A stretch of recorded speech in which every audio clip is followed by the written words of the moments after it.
Hey guys, it's that time again. We're gonna do another episode of the drinking game. So, like I said, I got my non-alcoholic Belgian white.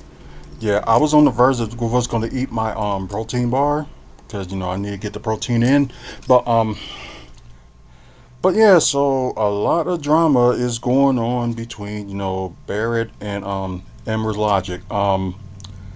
I got to see the video on what caused everything. So I just got done listening to Emma's Logic, and I was just talking about tonight's game, and yeah, then suddenly somebody mentioned Barrett, so I was just like, oh no, what did he do? So anyways, he probably made fun of him and put out video about him. So I'm gonna try to like get all these videos as fast as I can. So what we're gonna do? We're gonna play the drinking game. There's gonna be a few videos out there that we're gonna do the drinking game. So we'll see. You know what? Let's just hear what he said about this past Monday's game, because I know he's gonna. And if y'all don't know the rules of the game, like every time he said Kyle Kuzma, take a drink or a shot, wherever you prefer. If you wanna play like a kid game or something like this out of this, just get like some like a juice or something, or like Sprite or something. Just take a drink. With my choice, my blue moon, I should say, Belgian white non-alcoholic beer. So, this should be interesting, and we'll just go with it. Let's just see what happens. He drops 38, 8, and 5 on the Buckaroo's head. Devin Booker hits the game winner with 1.7 seconds left, with dropping 19, 7, and 12 today. And the Buckaroos take a loss to the Suns. So, I will say I don't think that this was one of the most infuriating losses of the season at all. I mean, the Suns have won 3 in a row. All 3 of those games, they scored at least, I believe, 123 I'm points. shocked. Beat a couple good teams as of late. So, and I mean, obviously, whenever they have Kevin Durant and Devin Booker, they're not going to be like pushovers for the most part.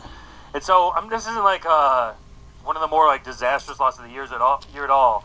But one thing it does make me think of is in the NFL, a lot of times you can predict a team's season. Like, how did their close games go last season? And if like you won a bunch of games the previous year, kind of by the skin of your teeth, there's a good chance that the record's going to kind of flip the next Oh year. yeah, You let me know? open this. Like an example of that was I think a few years ago the Vikings were 13-4, like 14-3. Got smoked in the first round because their defense was terrible. They weren't really that. This ain't nothing personal against Barrett, but what he just mentioned about the Minnesota Vikings, one of the teams I despise the most in the NFL. How you gonna have a good like regular season, then you like choke in the playoffs? I think it's like what 3, 4 years straight they choked. So something's got to happen with the organization, and you know what? I'm kind of glad they didn't go after Aaron Rodgers. They just need to go after somebody they can build their team from.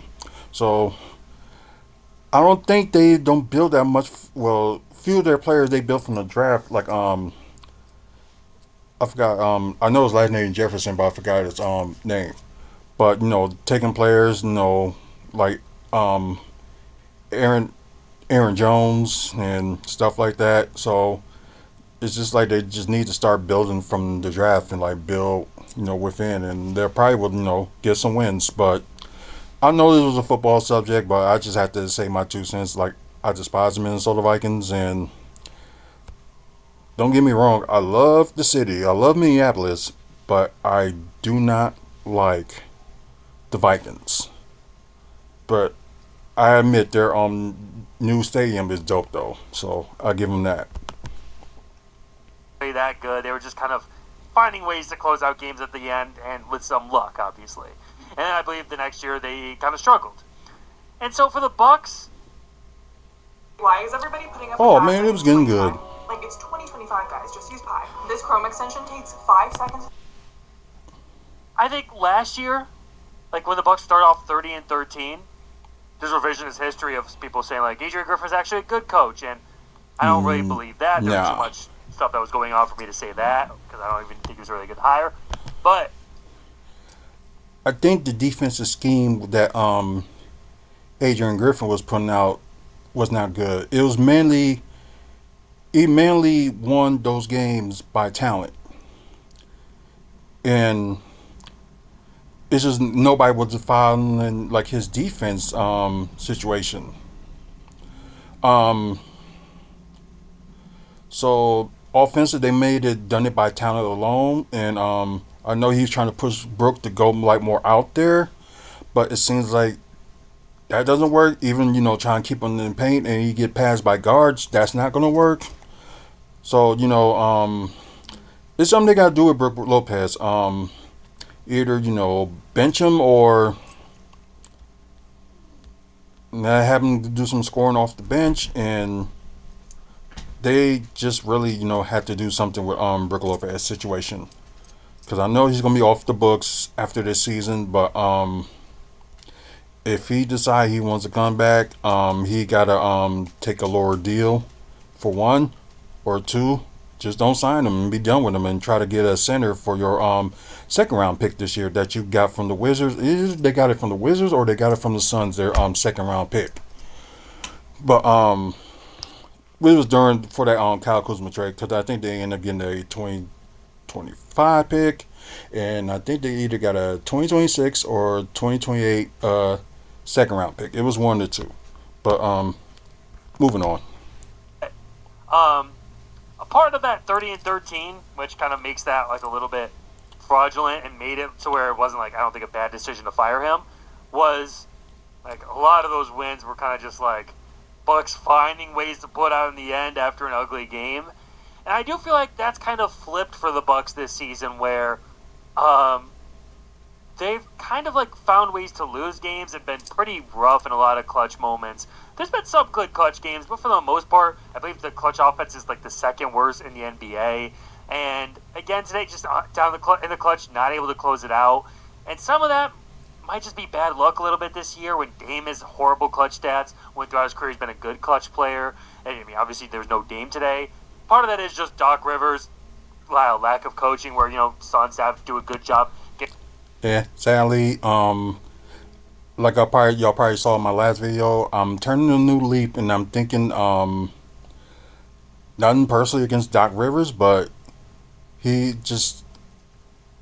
doesn't know how to do his rotation. You always try to use like his best players available, and not giving like all these young guys a chance. They may shape something up. You never know. But sad to say that I could be a better coach than Doc Rivers, and that's sad. And I know it's like over 9-minute video with this, but I'm just waiting him to mention Kuzma or Middleton. So I don't know. We'll see if he does, but I got a feeling that it's coming. But he's not saying that this is like a horrible loss to them. So it's just one of those things that the Suns got lucky. Just put it that way. Getting Devin Booker out in space. Even before Kevin Durant got fouled, they were having a two-man game between Kevin Durant and Devin Booker, and just doing a better job at getting guys the ball in good spots than Doc Rivers would do in a clutch situation. So that's definitely a part of it. But also it might just be bad luck that have come back to the Bucks a little bit this year. So that's just one thing I think of, the Bucks just kind of struggling to close out games. But this game in particular, like I said, I don't think it was one of the worst losses of the season, because the Bucks played good defense. Like I said, the Suns had scored 123 or more 3 games in a row. The Bucks struggled on the glass, but that defense was pretty good. And so I would say that, honestly, in a 2-point loss, I could kind of just chalk it up to Kuzma stinking up the joint. And again, I generally think Kuzma... Said it twice.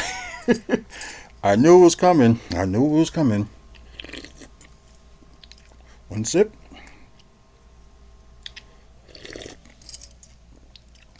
Two sips. And the rest of y'all, take your drinks, take your shots, whatever. So, just a fun drinking game. So, yeah. Kuzma's pretty trash. I'm not a believer in Kuzma at all.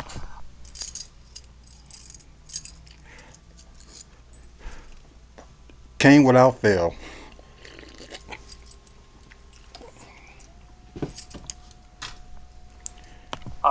But even with me knowing he's trash, 5 of 16 and 2 of 7 from 3 and 2 rebounds.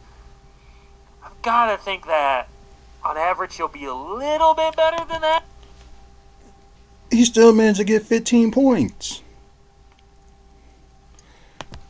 He is a little bit better than that. Like, he shoots better than that on the season. That's like 30% from the field and like 22% from 3, I think that is. Let me double check that. Yeah, that's 31% from the field and 29% from 3. So 3-point shooting is what it is all season. But, on the season he shoots 44 from the field, and he averages almost 7 rebounds a game, and he only got 2 rebounds a game today. And so if he just played a little bit better and a little bit closer to his averages, I think the Bucks win today. Just for whatever reason, like Kuzma, when he gets...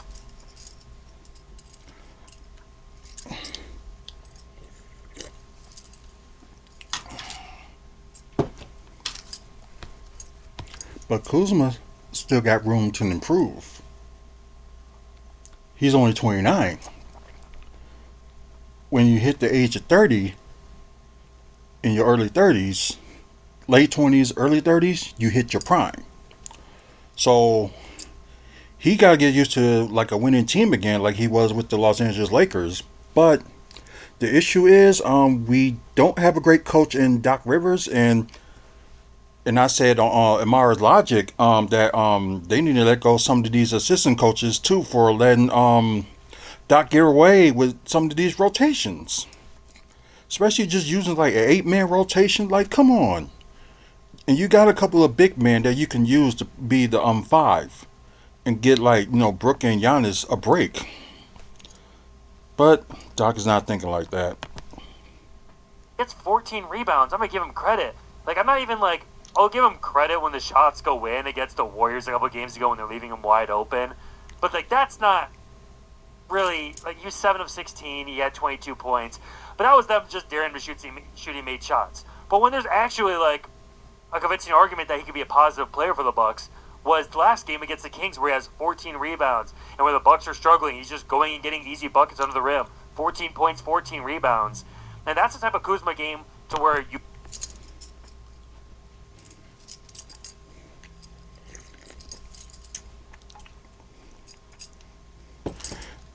I hope this beer really lasts because I got a few more videos about Barrett to do, so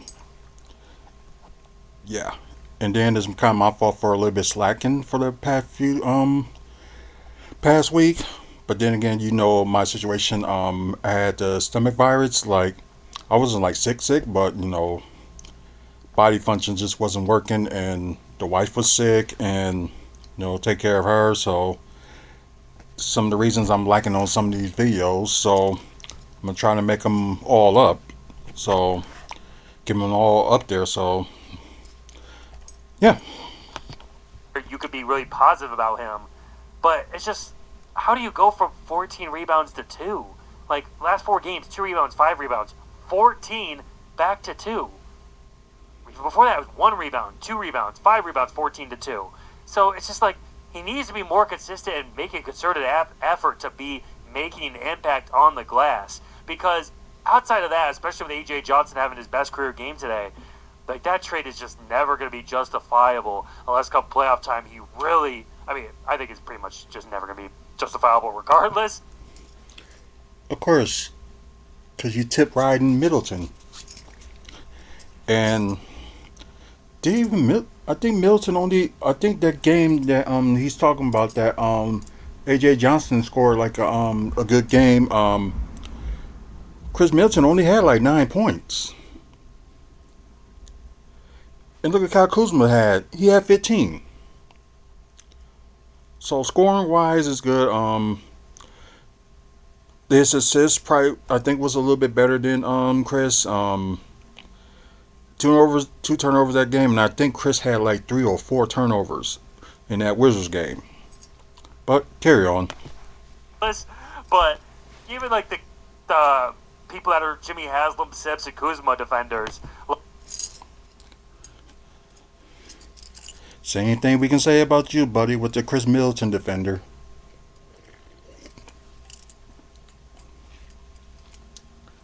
Oh yeah, and he didn't say Khris Middleton yet.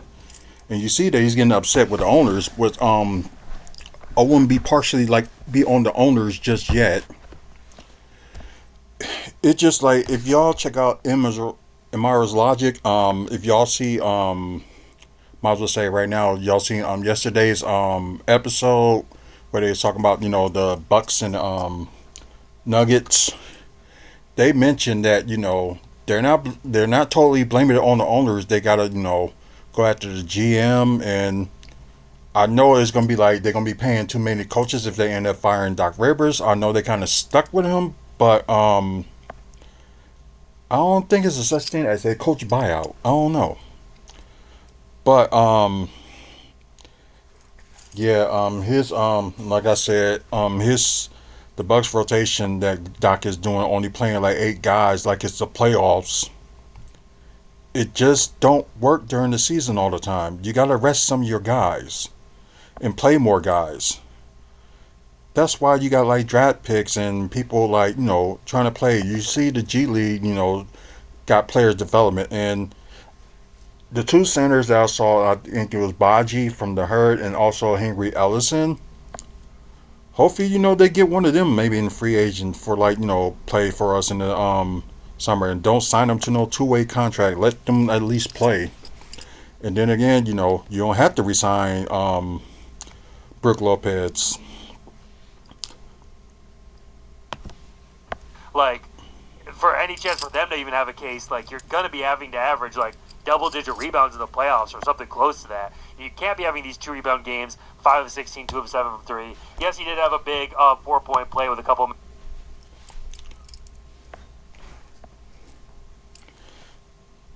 We mentioned that, he does need to contain his speed and contain his decision making. But Kyle Kuzma still got room to grow. Khris Middleton doesn't. And I'm surprised he didn't mention Khris Middleton yet, but I'm going to because I know he will eventually.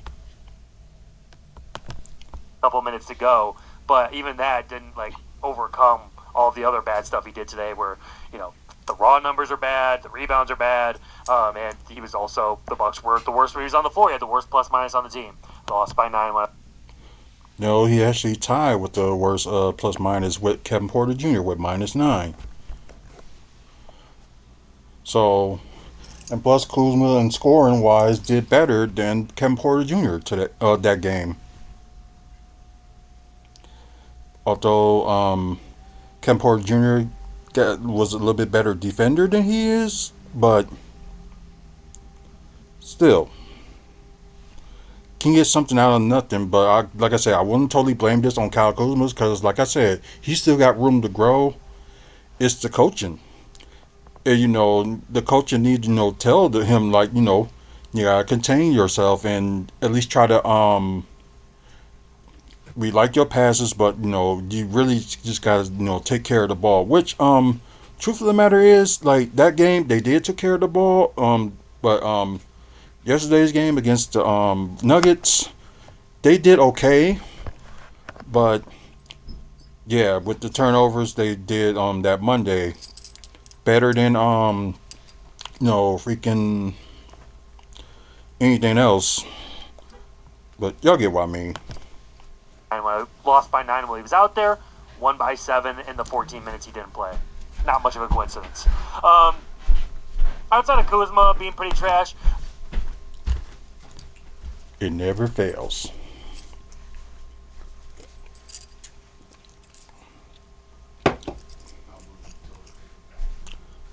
Brokeback Mountain had maybe his best game of the season, 23 and 10. The last play of the game, both him and Gary, just terrible defense. On Gary, just going so far. Oh, you talk about how they Kevin Durant got that buzzer, not buzzer beater, but that game winning shot. So, like I said, once again, for Brook being slow and also Doc didn't get call the play right. I know some things happen. other the opponents be like running around and trying to like get some space so they can like make a shot or something like that. It tends to happen. It's just the matter of trying to execute. So coach may give you the plays, but it's up to the players to execute. So right on that. But half of it is on the coaching as well, with them crazy rotations. Or around the screen on the wrong side, Devin Booker just drifting to the other side, getting wide open, just a wide open side of the floor, away from Gary, running way around the screen. And then Brook Lopez not thinking like, I'm guarding, Ryan Dunn or Oso Ighodaro, and that's Devin Booker with the ball in his hands. I better sprint over there. But I would still put that a little bit more on Gary. Brokeback Mountain actually did do a good job defending Devin Booker on the island one time with a couple minutes to go, forcing a jump ball.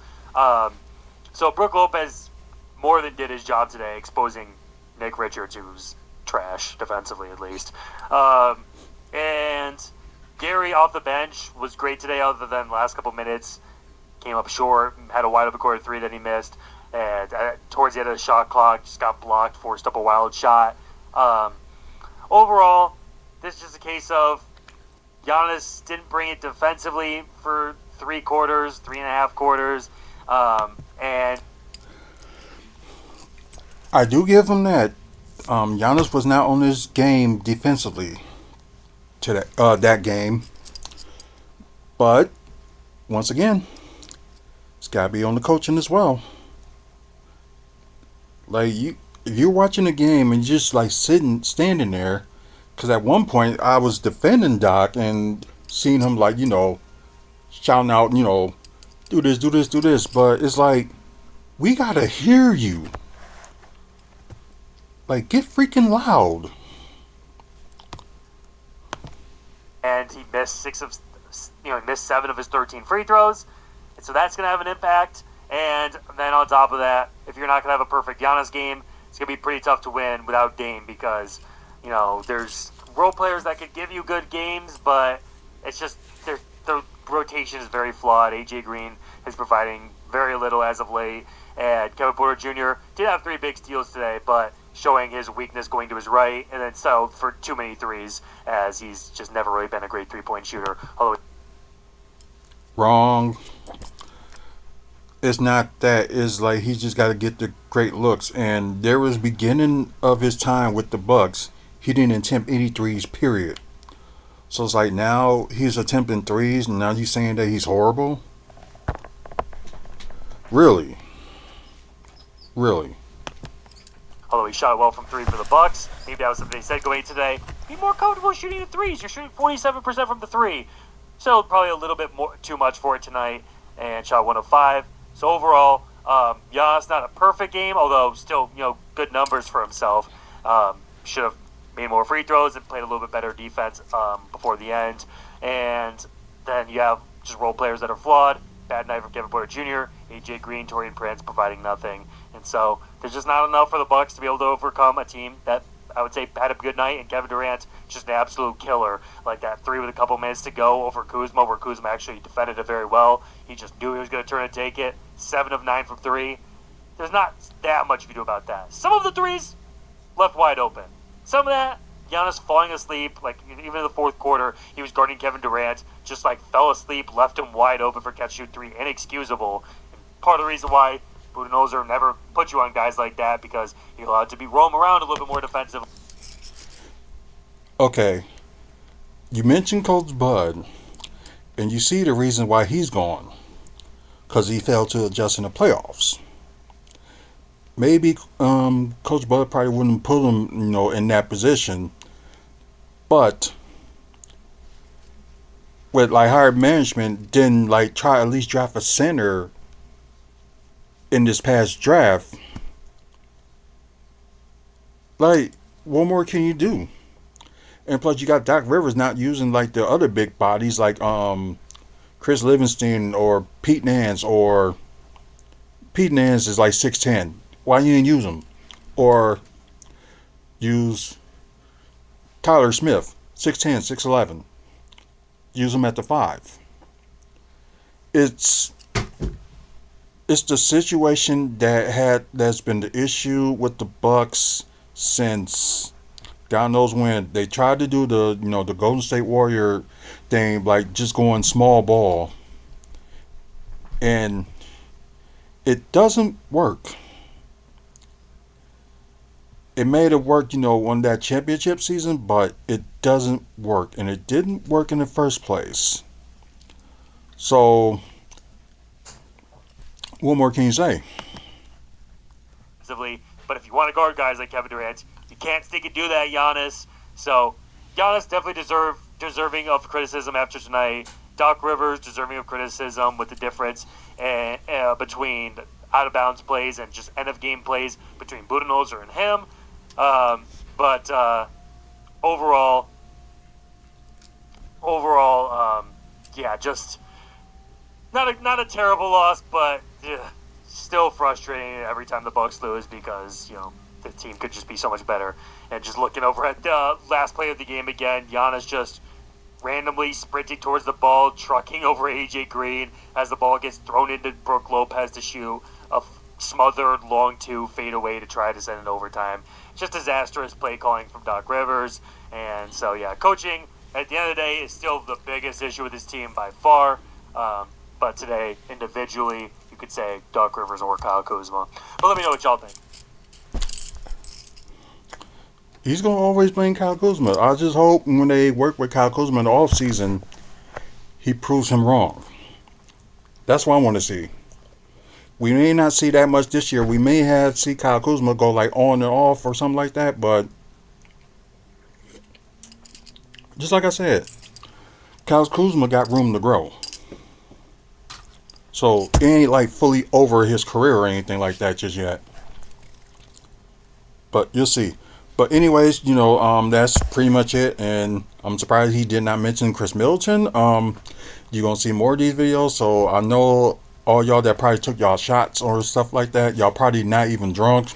So we are going to do another video. We're going to talk about, the reaction with the Bucks and Nuggets, because I know he probably have a very lot to say about that. So we will see.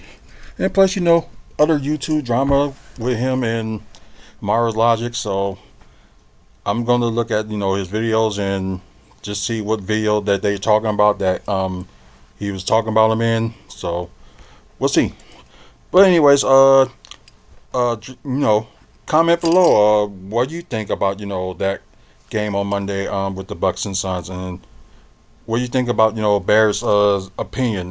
Do you think he's like over the wire, or do you agree with him? Just drop a comment and let me know. Also, like this video, please like, subscribe. So we're trying to get to 1,000 subscribers by the end of the year. So look like we're good on our way so far. So thanks to the ones that have been subscribing and our loyal subscribers. So appreciate it. Thank you very much. Before we go, I did mention that we was gonna do this on Monday's game, but I did forgot to do it. So this is like a Bucks little keychain. So what we're gonna do is we're gonna throw like a question on there and for somebody to win this. So for the next 2 weeks, we're gonna give one away. The question will be is, how many points do you think that Giannis, if he's playing, is going to score during the next game on Friday at home? So that's the question. So y'all can like put a comment below or what y'all think or guess the number. So if you end up being right or be the first one to get the number right, or if y'all don't get the numbers right, but some of y'all like very close to it, the first person that I see that got the number very close to it, you're gonna be the winner. And we will talk about all the details and stuff like that, how you can get it. So there you go. So there's the challenge. Anyways, we got over 2,500 videos and counting. Please check them out. We don't just do Bucks content, we also do wrestling content, also comic book movies and TV news. So I know I gotta put a video about what happened earlier up. So give me a little bit of time to do that. and developments that's going on right here in the city of Milwaukee. Also check out the website WrestleFansSpeakOut.weebly.com. Upcoming events like in the Midwest wrestling wise. We're take photos that we took like at Bucks events, wrestling events, and all that good stuff. And we're still gonna be working on the merchandise, so hopefully it will be out by summer. Anyways, guys, once again, thank you for watching. Until next video, you guys have a good one.